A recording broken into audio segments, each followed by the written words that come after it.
You're on the Six Screens Telenetwork, earning the reputation of giving all the right ingredients, uninhibited, and exposing the hard, cold facts about the Watchtower Society. And now, the end is near.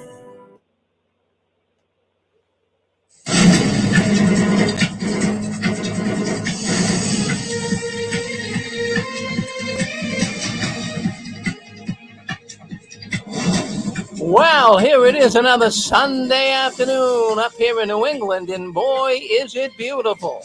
I'm looking out the studio window. It's about 60 degrees.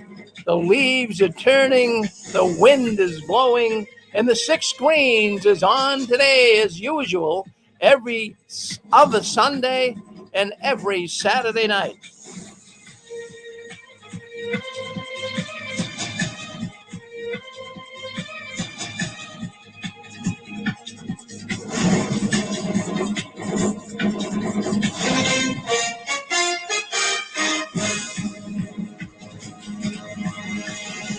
Don't you just love it? Don't you just love a beautiful fall day? I hope it's nice where you are. You know, I don't know what it is about a good weather day. When you get a weather day that connects with your body chemistry, you are on fire. I mean, you feel so good. I mean, you could have the weight of the world on you, but God gives you a good day, the adrenaline starts flowing. And that's what's happening here today. I give today up here at 10. I was sitting out on the porch and the sun was shining, just absolutely beautiful. That's a gift from God. There's no question about it. But anyways, my name's Rick Farron, and I'm coming to you from the hub of the universe. That's right up here in Boston, Massachusetts. And we're so glad that we can get you guys to come in here. I know there's a lot of things you could be doing. I'm thinking on a Sunday afternoon, you guys could be out driving around and going to a picnic or whatever you would do. But we have a sizable audience coming in today, and we really appreciate your presence. And I have to tell you something. We've been doing the program now here. You know what I mean. I tell you every week for 16 years. And we never missed a Saturday night. We only missed one Sunday program. But we're here, and I'm going to tell you why we're here. The reason why I do this broadcast is because of our listeners. Now, we have a lot of listeners. They come in and they'll spend, a few months with us, and then they go on and they got what they needed, and they no longer believe the Watchtower was the organization they thought it was. And what reinforces them is the idea that, well, not the idea, but the actual event of all you guys that call in. You call in, you share your stories, you tell about the nightmares that you encountered in the Watchtower, and this helps many people to sort out the evils in this organization. Because when you first leave the Watchtower, and everyone listening into this program, now you listen carefully, because I know everyone that's listening to this program, I know when you were leaving the Watchtower, it was scary. It was fearful. You didn't know what to do. And then when you said, that's it, I've had enough, and then all of a sudden you're like disconnected from everybody, it's frightening. So that's where the Six Screens comes in, where you can come in live time, in real time, and you can ask people questions, and hear other people calling in. And this is where former Jehovah's Witnesses and doubting Jehovah's Witnesses come to talk, right here on the Six Screens Telenetwork. And we have right now, we got about 17 programs. We're adding more programs on here because it's working. Last night we had, it was at least 5, but I think 6 new people calling in to the program. We never get that. I mean, really, in the past, when we first started this 16 years ago, it took us like a month to get one new person. And now we're getting 5 or 6 last night. Boy, I was doing the happy dance. That makes me so happy. And these people are calling in, and you know something? They're my brothers now. They're my real brothers. We all have something in common. This ex-witness world, man, I'm telling you, it's like we all came from the same organization. It's like we're real brothers and sisters. We understand it. We know how Mother Watchtower has been over the course of years, and we have disconnected, and we're feeling so much better. And I'm glad you're in with us here today. Now, we take, on Sunday, we do things a little bit different on our other programs here. We talk about theology, and it's not for everybody, I know. And I'm not going to try to cram it down anyone's throat. Neither do the people on the program do that. But, there's a place for theology. We don't do it on Saturday night. But if you're discussing an aberrant, strange religion, as the Watchtower is, you have to bring in theology. They supposedly are a Christian organization. That's what they say. We know they're a cult, but they do say they're a Christian organization. So you do have to mention scriptures and theology and show where they're wrong. And that's what we generally do here on Sunday. But on the news here, we just give the news. That's what we do here on Sunday as well. And it's kind of like an abbreviated edition. But I have to tell you, every time I look into the news that's going on in the Watchtower organization, I really have to say that it's unbelievable the bad press the Watchtower is getting as of late. And it always wasn't that way. At one time, the Watchtower had good news, especially in the summertime. You'd have all these Chamber of Commerce groups from around the world really saying how great it was. The Jehovah's Witness conventions were bringing so much money into their cities, and they love the witnesses. Of course you love the witnesses when they're spending all this money, millions of dollars. And you spent money too. You went to these conventions, you went out to eat afterwards, you stayed at a motel. It really was a money-making opportunity for these cities to have a convention of Jehovah's Witnesses because they brought the people in. Well, that's not the way it is anymore. And I don't know if the witnesses, in 2023, the witnesses are planning on going back to the, in-person conventions, regional conventions. So we'll see how that pans out. But the way things are going lately in America, how can you plan anything? For goodness sakes.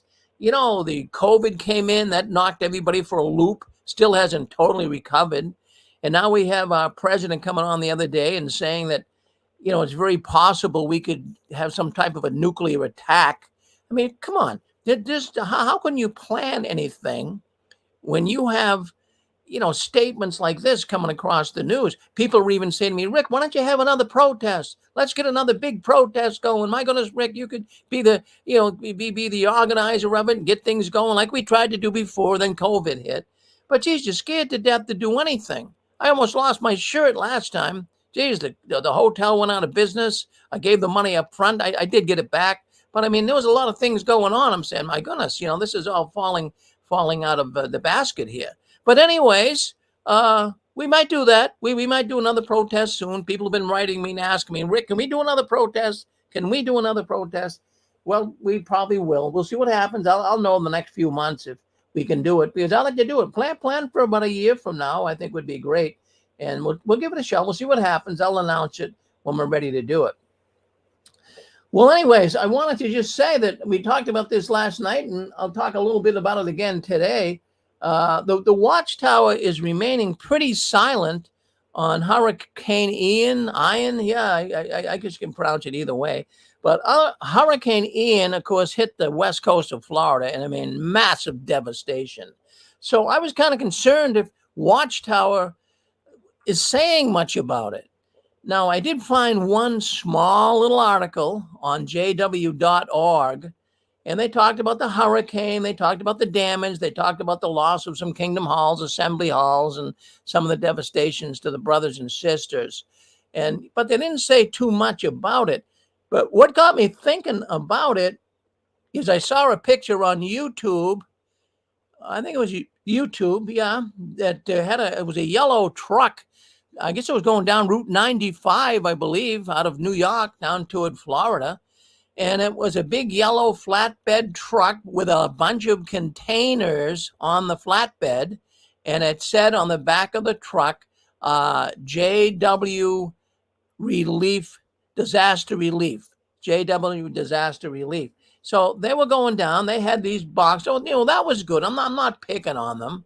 But, they had to make sure that they had their big logo on the back. They had to make sure they people realize Jehovah's Witnesses are reaching out to help people. And on the surface, it looks good. I'm not going to pick on that because I've seen other Christian organizations that letter their trucks up too, saying the same thing. So I'm not picking on that. I'm not. But what I am picking on is, I don't believe the Watchtower is that helpful to people. And even that truck with all of those storage, the containers, they were big, like storage containers. They're filled, I'm sure, with blankets and water and food and clothing. And that's all donated by the local congregations and by the people who are Jehovah's Witnesses. I doubt very much if the stuff in those containers is actually bought by the Watchtower. They're going to rely on the local yokels or the Jehovah's Witness rank and file to cover their costs on all of this stuff. But they did remain somewhat silent. Maybe they're just waiting for the dust to settle, or perhaps they're sitting around at the ivory towers assessing how they could capitalize financially on the devastation. Well, maybe that's what's going on. I mean, they're going to find a way to make a buck on this, I'm sure. And we know they have done this in the past. But we know the other hurricanes where they go down to Florida and some of these other areas that have been hit hard. And the witnesses, on their own dime, travel to these areas and they repair the houses that have been damaged in these events. And, the Watchtower, the first people who are going to get work on their houses, of course, are Jehovah's Witnesses. This disaster relief from the organization is focused toward witnesses. And I can understand that too. You take care of your own kind first, but you got to help other people too. But the Watchtower, they go to the first people they go to is people, from what I have heard, they go to people, Jehovah's Witnesses, who have had damage to their homes. And if they're carrying insurance, from what I've heard, these are the first people that get service. So the brothers and sisters will help rebuild the roof or the structure or whatever they have to do. And of course, the brothers and sisters that go down there to these terrible, disastrous events, when they get down there, they see total devastation. And some of them stay there for weeks, rebuilding all of the roofs of Jehovah's Witness homes and rebuilding. But the thing is, it's interesting to know here, this is free labor. The Watchtower doesn't pay these volunteers, these rank and file people. They do it on their own dime. So the thing is, though, when it comes time to collect the insurance check from the homeowners that had damage, the Watchtower is going to collect the insurance check. And of course, in the insurance check is included in that check the labor for repairing all of these people. Labor is expensive today, friends. You're not going to get labor for $10 an hour. So, it's thousands of dollars labor costs, and the Watchtower is going to make off with that, where they got it free. The brothers and sisters gave free labor, but who's going to collect the money? The Watchtower. So these disasters definitely make the Watchtower money. And not just the Watchtower, other companies do the same thing too. But the Watchtower, this idea of a disaster relief, I'm calling it a scam. It's a big money maker for the Watchtower. There's no doubt about it. And another thing too, I get thinking, if you have insurance, so suppose you're in Fort Myers or Port Charlotte or somewhere down in Florida that was hit hard, and our hearts go out for all the people, witnesses included, friend. It's not a pleasant thing to see everything you ever had blown away in a hurricane. It's very, very disturbing and hurtful. So we pray for all the people. But I'm wondering if you owned a home down there and it was devastated, or at least a good part of it blown apart, but it was still repairable and you're going to rebuild it, and you did have insurance, wouldn't it be wise to work with reputable companies? Wouldn't it be wise to, get a construction company in that knows what they're doing? It's just not a bunch of, cult members who've been probably trained on site to help you out. I would think that could be more damaging. I would wait. I mean, even if it took a little while longer, I think I'd be willing to wait until the right construction people could rebuild my home rather than a religious organization. I don't know, maybe you have different feelings on that, but that's what I'm thinking. because these people are unqualified. And I'm not picking on them, and they're certainly helpful and they're willing to help. And I'm sure all of you guys listening, you guys are all willing to help too. You'd help your neighbor if there was a problem like that. I'm sure you would. But what would your motive be? The motive of the Jehovah's Witness rank and file doing is a good motive. They're doing it because they want to help these people. But, Watchtower, I don't think the motives are good. So that's just my thoughts on that. We won't miss some more here, but we won't. Hey, Rick? Yes. Thank you for letting me interrupt. Yeah, there's two situations that bother me about this scenario. Is the poor Jehovah's Witness whose home or business has been devastated, they feel guilty, even if they don't feel comfortable, they feel guilty saying no to these Jehovah's Witness volunteers who probably are not nearly as skilled as professionals.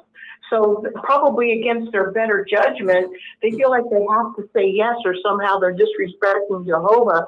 But on the practical side, when you have a professional do your roof or do repairs on your home, at least there's some type of recourse if something goes wrong. There is usually some guarantee or warranty or number or somebody you can get back to and say, hey, this is faulty, this fell apart.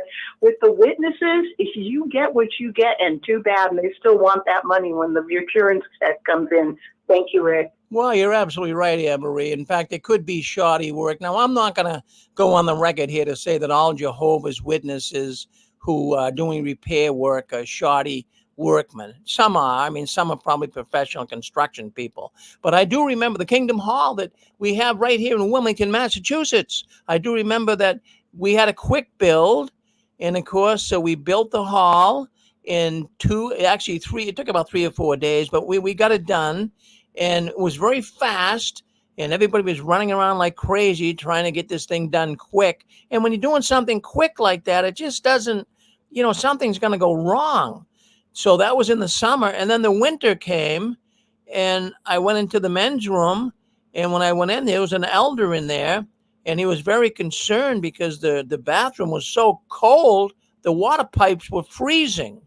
And he says to me, Rick, he says, this is what happens when you do things shoddily. He says, there's not enough insulation in the walls. This is a brand new building. There's not enough insulation in the walls and the pipes are freezing. He says, so we have to leave the water running. So we have to tell all the brothers and sisters to always leave the water running a little bit so it doesn't freeze up on the pipes. So that's just one example, but there's many. I'm sure people can come on here and give all kinds of examples about shoddy work, but that's not to diffuse or discredit those that go and do it. I'm not saying that. They're doing it out of the kindness of their heart, but my goodness, you could land up with some real problems. Well, let's see what else we got here. Let's get on, and we'll get off the hurricanes. October, okay. All right, so the Philippines. The Philippines is what I want to discuss here. There was a letter that went out to them just in the last couple of days. And the Watchtower is telling the people in the Philippines that there's going to be food shortages.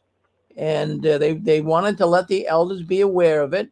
And maybe what the elders could do is they could at least start looking out for the brothers. Now, that was good. That was good, the Watchtower. Let me read you part of the letter here. This was actually, the letter was written to the elders in the Philippine congregation September 30th, 2022. It says, for the elders. Now, this is for the elders. They weren't going to read it to the congregation, but they're saying, preparing for a potential food crisis. In view of anticipated food shortages in many parts of the world, we request all elders, especially group overseers, to continue being alert to the physical needs of the publishers in their respective field service groups. If a legitimate need exists and a publisher is lacking sufficient food and basic physical provisions, as loving shepherds, please consider what can be done to provide practical assistance. Publishers may also need the help of elders in determining if they qualify for material assistance through government aid, social programs, and some other source. Well, when I read that letter, there's something that doesn't pass the smell test with this letter. Now, it's nice that they're concerned, the Watchtower is concerned about the brothers and sisters in the Philippines, but it's that last sentence that is disturbing. It says maybe the elders could help the brothers who are hurting and need food, could help them to get material assistance through government aid and social programs and other sources. I mean, that's kind of like passing the buck. I mean, the Watchtower never really thought too much of the governments, did they? But here they are. Telling their rank and file to, go to the government. They'll help you.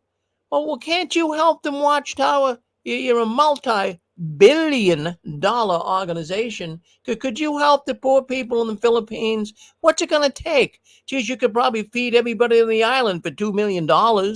And at the same time, I mean, that's pocket change to you guys. But, geez, you guys could, help the Philippine witnesses out. They've been helping you out for years.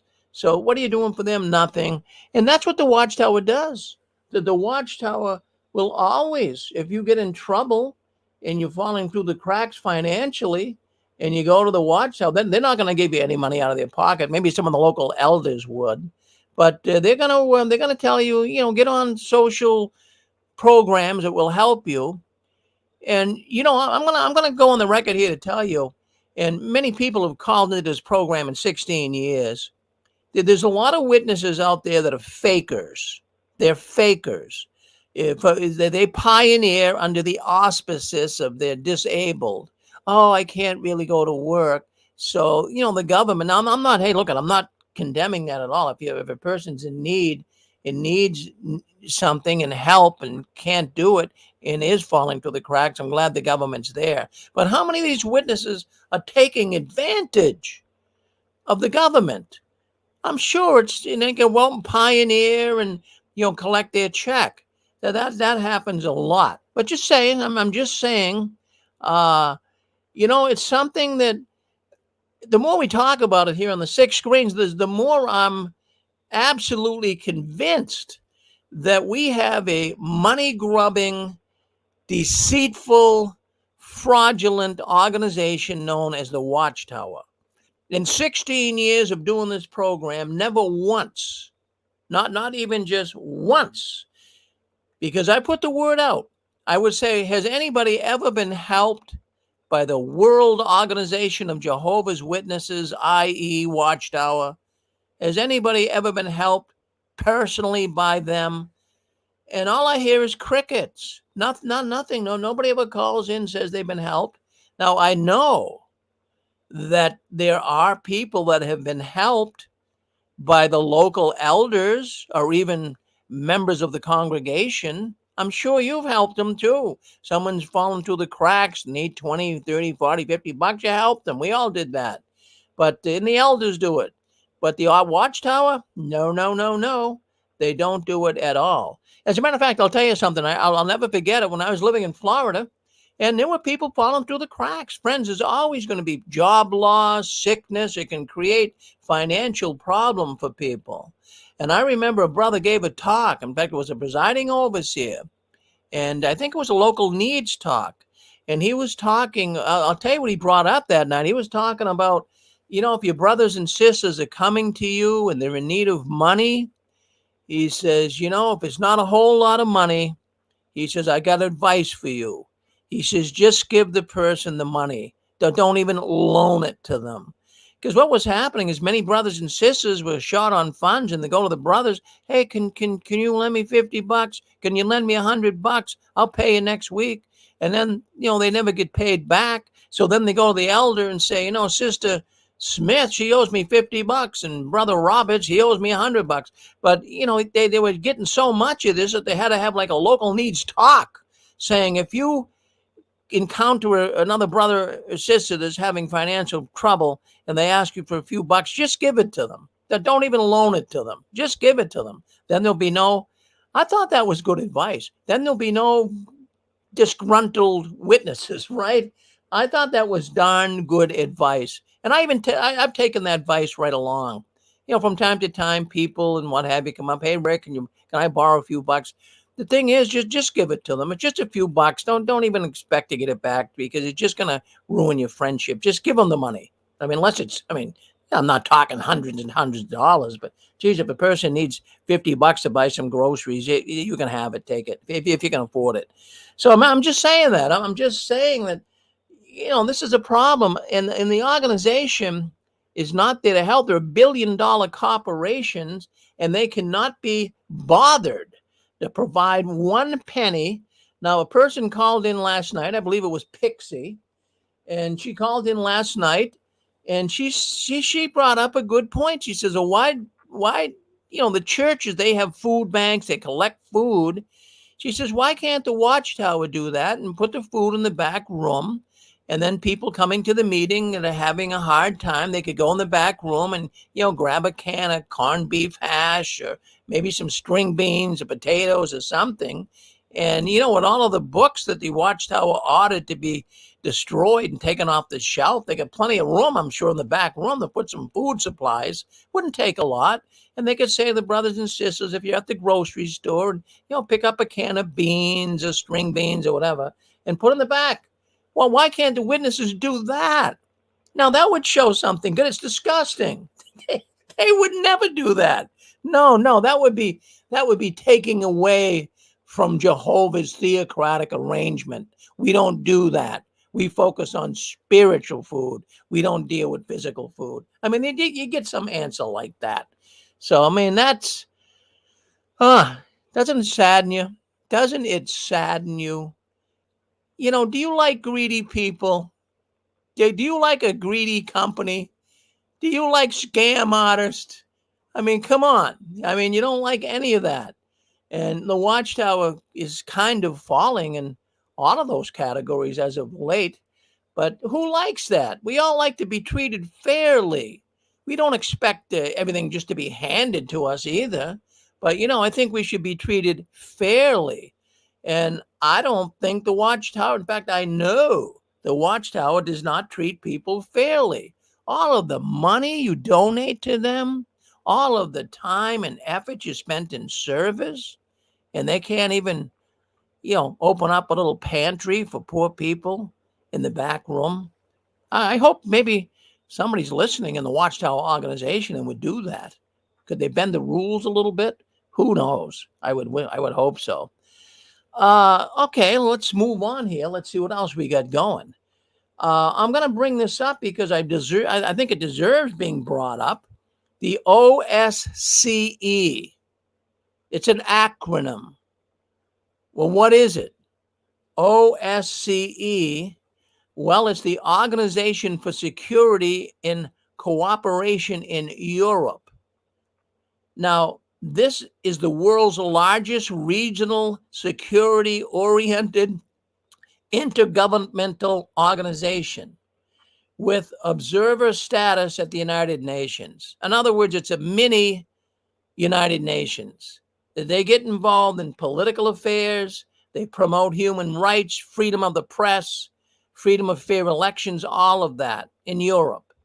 And they meet. I don't know how often they meet, but I don't know if it's once a year or what. But anyways, who do you think goes to these OSCE meetings? The Watchtower. The regular attendees, I should say, of these meetings. As a matter of fact, Geoffery Jackson, just a few days ago, Geoffery Jackson, governing body member, he was there, and he kind of hodgepodges with the big wheels, but he was really upset this time around. And I'll briefly tell you the story why he was upset. Well, Geoffery Jackson did not realize that there was going to be an ex-witness there by the name of Urgali from Kazakhstan. I believe that's how you pronounce it. It's a tough word to pronounce. But this Urgali is an ex-witness, and he was there to let the OSCE know how harmful the Jehovah's Witnesses are when it comes to child abuse. So he spoke. They gave him 3 minutes. They said, okay, Urgali, we'll give you 3 minutes to talk. He was even glad that took place. And he spoke up, and he told the whole group of people in that conference how bad the organization is and how they're not taking care of people who have been abused in the Watchtower. And they're covering it up. And he brought that up, and Geoffery Jackson was there, heard of it, and right after the talk, Geoffery Jackson got up and left. Bad information for Jackson. And of course, the Watchtower is getting this bad image all around the world. It's not just there in Poland where this conference was had. They're getting a bad name in Norway, Sweden, Belgium, you name it. Every country practically on the face of the planet now is looking at Jehovah's Witnesses with this tarnished image. The worst, of course, is Russia. They don't even want the witnesses there. They look at the witnesses as an extremist group. And I don't blame Putin. I know he's kind of an odd man himself, but I think he has a right calling the Jehovah's Witnesses extremists. Now, they're not going to be, launching rocket grenades at you or anything, but they're extreme in their behavior. They're extreme in how they treat their families when they shun them. They're extreme when they don't take a blood transfusion and die. That's extreme behavior, and that's what Putin believes the Watchtower Jehovah's Witnesses do. They interact in extreme behavior. So anyways, those are things that I wanted to bring up here on our news today. The biggest story of the week, you couldn't miss it. If you were anywhere on the internet and you were looking into what's going on in the world, Jehovah's Witnesses, the announcements for October. And I mentioned to you guys before, we have a man by the name of Atlantis. And I don't know who he is. All I know of him as his name is, he goes by Atlantis. It's a pseudo name. It's a fictitious name. Let's go with that. So he goes by that name, and he's somewhere in the headquarters. I don't know if it's up at Warwick or Patterson or wherever, but he sends me, and he sends other people these letters too. But I thank him for sending it. But the letter this week that was sent out has to do with elders in the state of Illinois. Now, we talked about some elders in Crystal Lake, Illinois last June, May, somewhere around there. We had 2 elders that were covering up a case of extreme child abuse in the Watchtower. And they covered it up. They didn't say anything to police. And they were brought into court, and they were sentenced. Now, the sentence I thought was light. They were supposed to call the cops. They never did. They, got information from the Watchtower just to say nothing. So the Watchtower got their image kind of tarnished as well. But to tell you what took place after that court hearing and after they were guilty and sentenced, they only got sentenced to community work. And the community work was, cleaning up at a Kingdom Hall. I mean, that was nothing. That was a slap on the wrist. But nonetheless, something came out of this that I believe was good. It at least alerted the authorities in Illinois to say that, wait a minute, all of these Jehovah's Witness elders, they should go in for mandatory training on how to report child molestation and child sex perversion. So they now have to be trained. Now, that's just of the last week, so they have to go online. It's free, from what I understand. It's free. You go online. It's probably a 90-minute to couple of hour course that you have to take, and you get certified by the state of Illinois. Now, not only Jehovah's Witness elders, but I mean any group or any person, teachers, cops, athletic directors, the Boy Scout commanders, all of that. These guys also, and women, have to get certified by the state of Illinois. Now, the certification shows that, you acknowledge there's child abuse, and the certification will prompt you without delay to call the proper authorities. So the Watchtower sent a letter out to all of the elders in Illinois, and the Watchtower was instructing them how to handle this. They were encouraging them to go to school. They have to. It's a law. So they have to go to school.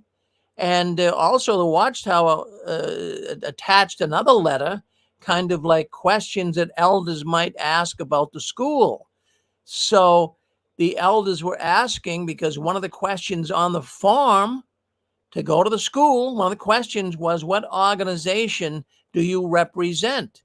Now, if I just asked you guys who are listening in today, what organization does a Jehovah's Witness elder represent? I mean, that's a no-brainer, right? You're going to say Watchtower, right? That's the organization. So they said when the questionnaire asks what organization the elders represent, or who is the big kahuna here? Who are you working for? Don't say Watchtower. Don't say Watchtower. They don't want to have their names attached to anything. They don't want it at all. They know darn well that they'll be on the hook. They just want to have this plausible deniability. Don't tell me about it. Don't put us on there. We don't know about it. And then also one of the other questions they had is, when you complete the course, when you complete this certification course, the elder or anyone who's taking it has got to take a certification letter that they get from Illinois, and they have to mail that to the organization they represent. So the Watchtower said, don't send it to us. No, you're on your own. You're a volunteer. You are a volunteer. You're not working for us. Don't send it to us. You're on your own. Hey, they're throwing the Jehovah's Witness elders under the bus. Well, what else can you say about it? That's exactly what they're doing. And did this, I'll tell you what, at first I had mixed emotions over this when I first heard it, because at first it was like, geez, how bad is it on these poor elders? These guys are they're getting beat up by the Watchtower. But then I got thinking, I started feeling pretty happy about this. You know why?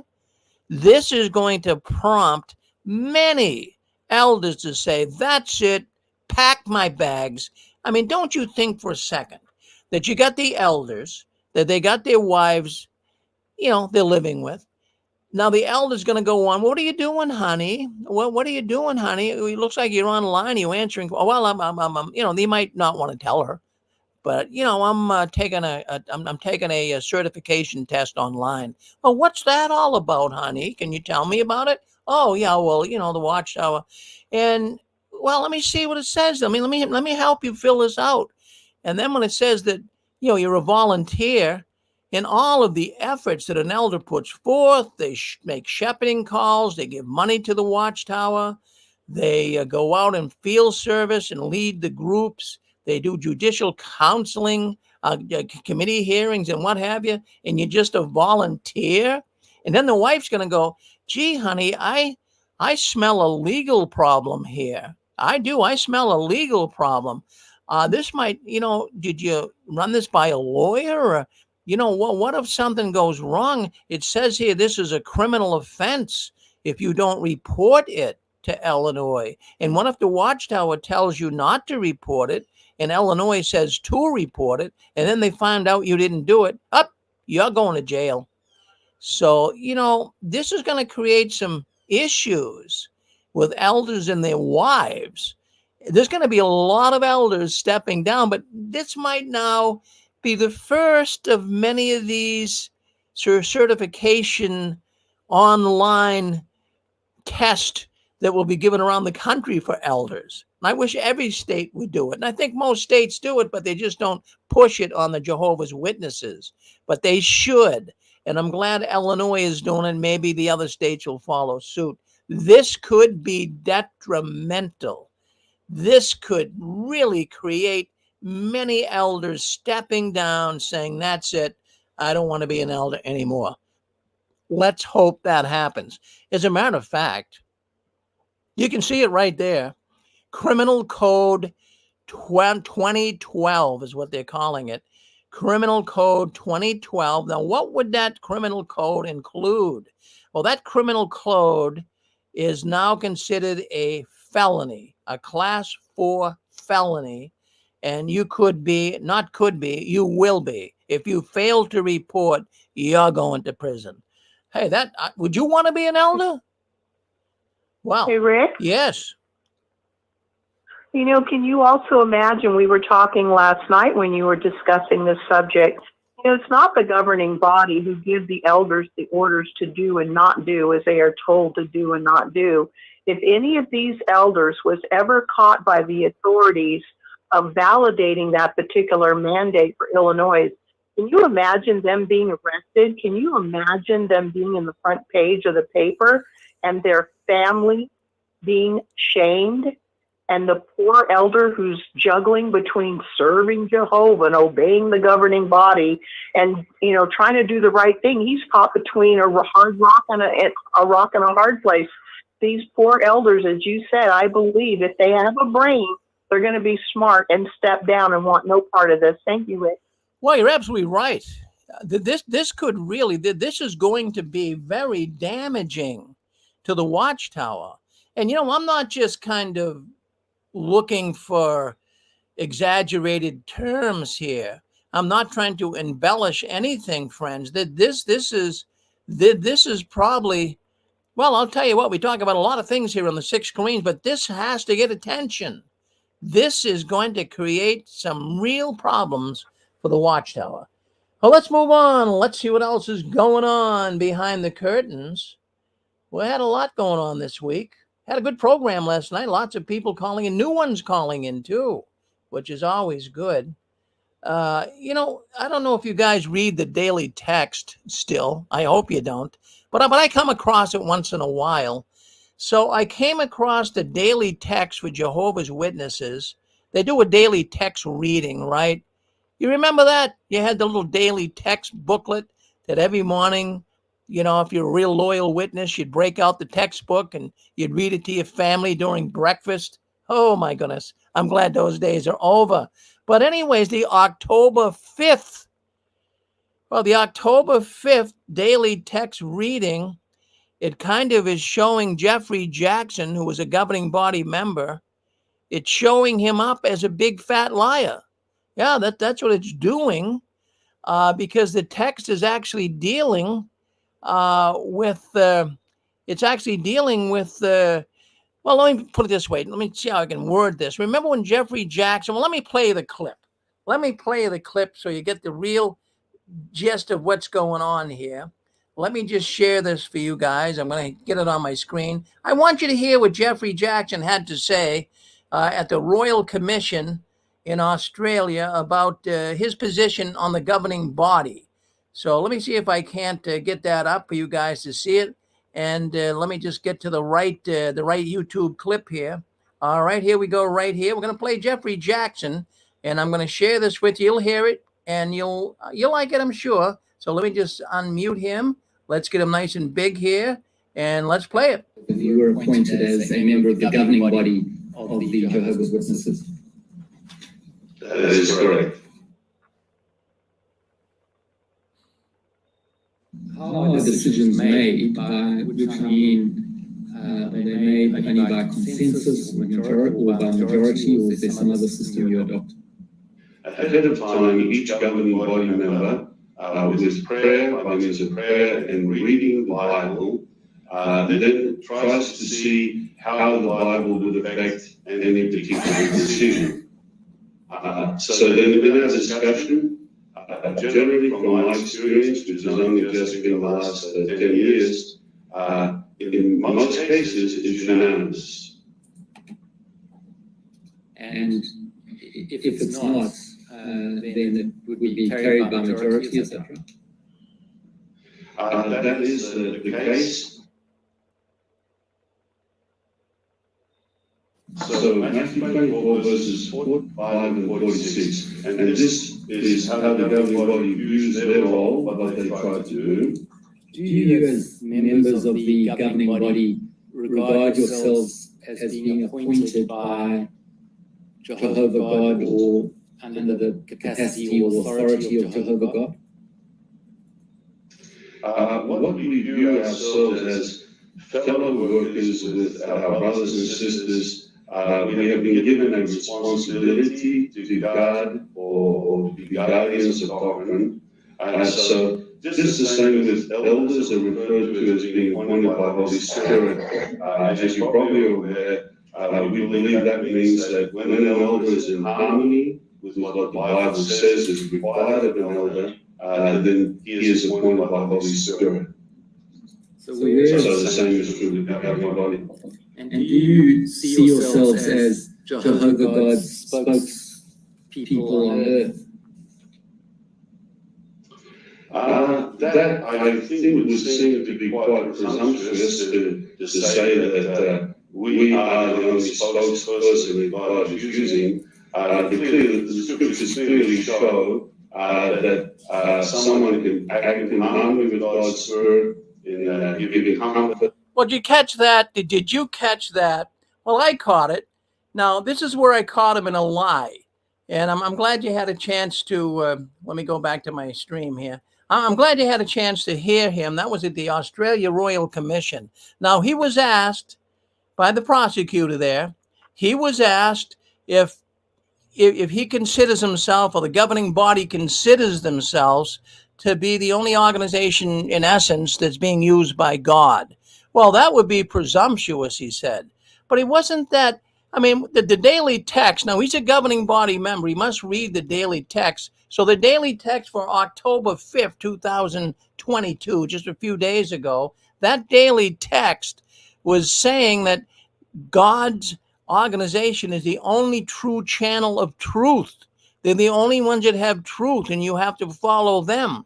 But that contradicts exactly what Geoffery Jackson was saying at the Australia Royal Commission. Friends, it is a fraud.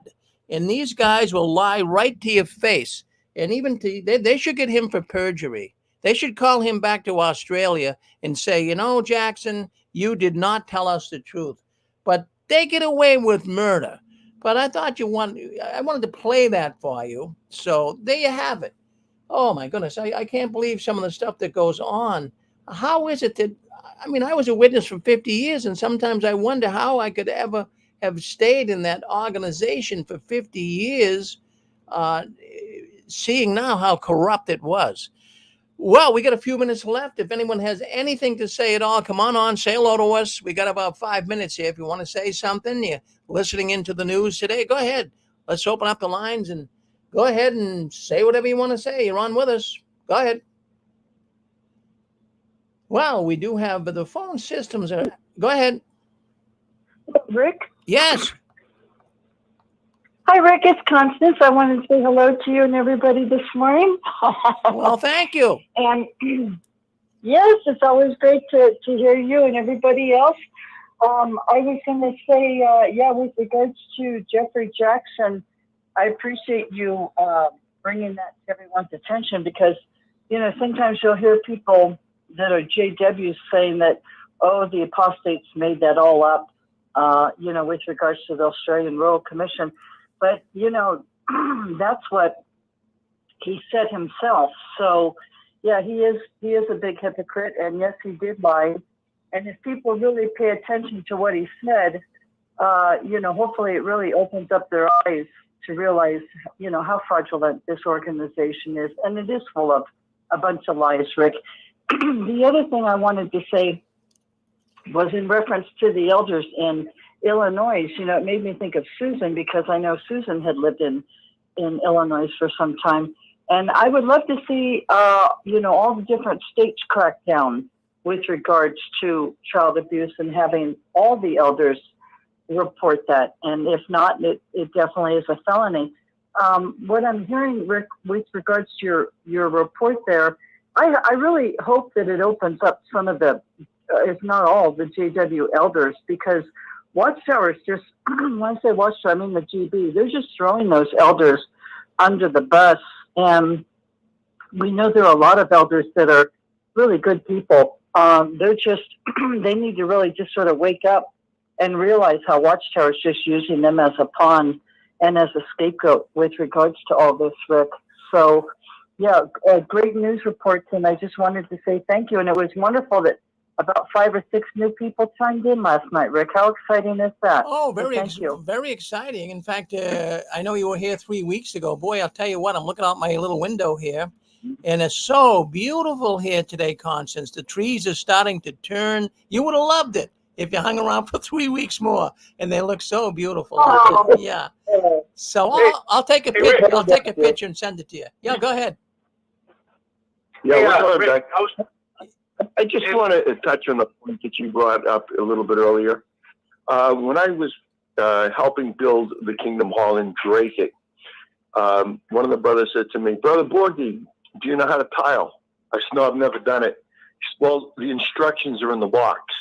So a lot of those Kingdom Halls, you know, are built really very, very poorly. To your point, I just wanted to make that. They just seem, you know, very apropos. And you're right, the Jehovah's Witnesses, especially the governing body, they're nothing but liars. Yeah. Hey, you got me chuckling on that one, Dick. The instructions are in the box. Yeah, laying tile is not an easy thing. That's an art. That's an art. I mean, really, that's crazy. I'll go. We had another brother on there. Go ahead. Yeah, go ahead. Yeah. Rick, I wanted to tell you something. There's this really famous guy. His name's George Norrie. He does the Coast to Coast show at nighttime. Yeah. You know, the UFOs. And tell me if you think this is true, because he always says, and I used to think he was crazy until I got older and older. He says, there's no such thing as coincidences. And I thought, this guy's crazy. And as I get older, I'm finding out that there's no such thing as a coincidence, because Geoffery Jackson, you just played him, and he says that they're guardians of doctrine. If you abbreviate guardians of doctrine, it's G-O-D, God. They're guardians of doctrine. They're gods. Now, the other thing is that the guardian of peace and security is that big beast that they have that looks like a revelation beast in the United Nations. So, you know, the United Nations has a guardian of peace and security, and it images the devil, and yet Watchtower chooses to use the word guardians when it talks about the governing body. So I'm coming to believe as I get older that George Norrie is right. There is no such thing as coincidences. You know, And Jesus said, from the abundance of a man's heart, his mouth speaks. They're telling you what's in their heart. Because I would never say that the six screens of the Watchtower is the guardians of, you know, who talks this way? well, yeah, Am I wrong? well, you know, this idea of there is no such thing as a coincidence. This is the second time I heard that this month. My wife has been saying that to me, because I'll say that a lot. You know, it's just speaking in general. Well, it's a coincidence. It's a coincidence. But she says, Rick, there's no such thing as a coincidence. But, you know, that's interesting you bring it up. Thank you, Gilbert. Yeah, take care, bye. All right. Yeah. Well, there you go. Hey, friends, I want to tell you, time is up. Time is up. I'm so sad that I have to leave so early, but we got JEHOVAH'S coming on. We got to make room for Jay. He's going to be coming on here next. Now, YouTube is going to end here shortly, but come right back. We got Jay on a number of platforms as well. So let's look forward to JEHOVAH'S coming on next. And if you have a Bible question, come on, now you have to have a Bible question. There's got to be something of the 31,000 scriptures in the Bible. Come on, you got to have some question. Well, Jay would love to hear whatever that question would be. So why don't you call him up on his program? He'll be coming on here, and I'll put the telephone number down below the YouTube screen. So thank you very much for coming in to JW World News this afternoon. I hope you guys have a good day. Keep standing tall. And the last one, leaving the Watchtower, please turn off the new light. We'll see you in the next program. Thank you very much.